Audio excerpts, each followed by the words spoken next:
The ATMA and the Elementals. April 7, 2016. Dear Ascending Ones, as you continue your process of returning to your multidimensional self, you will be releasing the components of yourself that are no longer needed.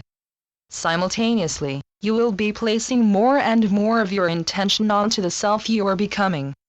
As you continue your metamorphosis, the small voice of the inner child will call out, "Take me with you." We remind you to remember to welcome your child self into your high heart. Your child is your divine child who became the one you identified as yourself before you began your process of ascension. As you collect your divine child into your heart, you release your attachment to the third, fourth dimensional wheel of life and death. Your divine child represents your first 8 cells that are stored in your ATMA of the threefold flame of your high heart. Within these first 8 cells is all that you have learned from your many incarnations on physical Earth. These 8 cells also hold the pattern of lives in which you return to self, ascended, in your other incarnations. When you died, you returned to the wheel of life and death in the 4th dimensional aura of planet Earth. On the other hand, when you ascended, you returned to your 5th dimensional light body. It is your light body which carries you across the great void between the 4th dimension and 5th dimension and beyond. During this era of planetary transformation, many ascending ones will be gathering their divine child into their high heart in order to break all connection with the wheel of life and death. Many of you who could return to much higher dimensions are choosing to connect with the 5th dimensional threshold world to assist with the creation of new Earth. Please remember that in every version of the 5th dimension and beyond, there is no time. Therefore, you are entering a reality that has always existed and is simultaneously in the process of creation. In fact, whenever you travel interdimensionally, you blend your great multidimensional essence with a reality, which resets your essence as well as the entire reality. This reset creates new options and opportunities that did not exist before your entry. In this manner, you enter a reality that has existed beyond time, as your presence simultaneously creates change within that world. Do you see, dear Ascending Ones, how much power you have within you? You have the ability to alter an entire reality, simply by blending your essence with that reality. In fact, even within your time-bound Earth vessel, you influence the collective and planetary consciousness with your every out-breath. Furthermore, you inhale the collective and planetary consciousness with your every in-breath. Did you know that your breath had such power? Your first breath at birth indicated that you were alive, logged into the 3D game, and your last breath at death indicates that you are dead, logged out of the 3D game. In other words, your spiritual essence enters your form at birth and leaves your form at death. However, since you are your spiritual essence, you are not born, nor do you die. It is your form that is born and your form that dies. Remember that in order to enter into a form-based reality, you must first create a body based on the molecular resonance and configuration of that reality.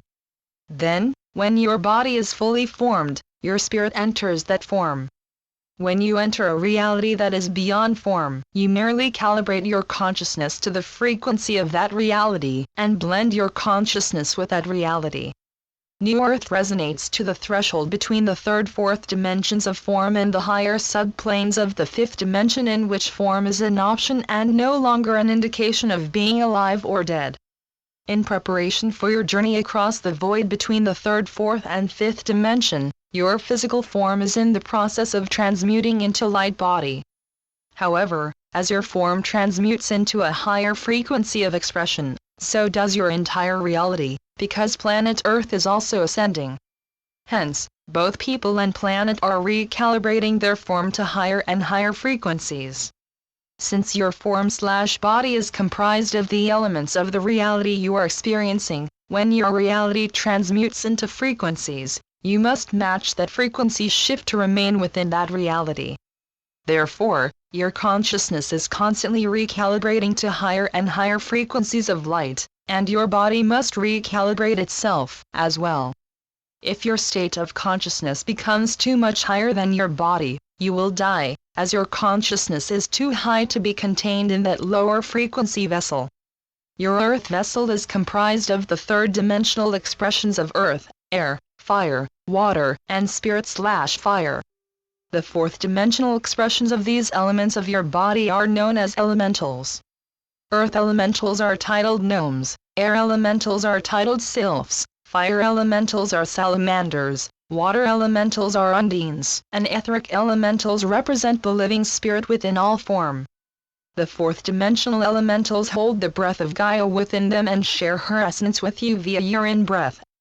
With your every in-breath, the elementals bring in the higher frequency of Gaia's form into the body. Earth elemental, breath, air elemental, neural synapses, fire elemental, blood and cerebrospinal fluid, water elemental, and consciousness, etheric elemental, of your Earth vessel. Then you breathe out your higher expression of consciousness to contribute to the transmutation of Gaia, just as she has shared her transmutation with you. In this manner, your transmuting form, Earth, aligns with the transmuting form of Gaia, land. Your transmuting breath, air, aligns with the transmuting atmosphere of Gaia. Your transmuting nervous system, fire, aligns with the transmuting synaptic junctions within Gaia's electrical system. The transmutation of all your bodily fluids, water, aligns with Gaia's transmuting waterways and massive oceans. As your consciousness transmutes from etheric, fourth-dimensional, into spiritual, fifth-dimensional, your personal consciousness aligns with the planetary consciousness, which is transmuting from third-fourth-dimensional to fifth-dimensional. The physical representation of Gaia is the third-fourth-dimensional Earth, and the fifth-dimensional representation of Gaia is New Earth. As you, the ascending ones, entrain your personal consciousness with the planetary consciousness of Gaia, as well as with all her inhabitants, you contribute greatly to the planetary ascension. Simultaneously, the great mass of Gaia's ascending body contributes to your personal ascension. You also gain the additional benefit of a peaceful transition into New Earth, because you are surrounded and protected by the entire ascending planet. The challenge with this configuration of ascension, as there are many versions of ascension, is that you could easily doubt that you are ascending because you are not leaving anything. If you ascended beyond the planet, you would pull away from that reality and feel as though you are leaving Earth. Then you would have physical evidence of your ascension. However, depending on physical evidence is not consistent with ascension. Instead, it is best to release your ego need for proof, and trust your inner knowing that, since you and Gaia are one, you are both ascending together. In this manner, the return involves both people and planet. We lovingly join you as we all return as one people and planet. The Arcturians and your galactic family. Channeled by Suzanne Lee. SuzanneLeePhD.blogspot.com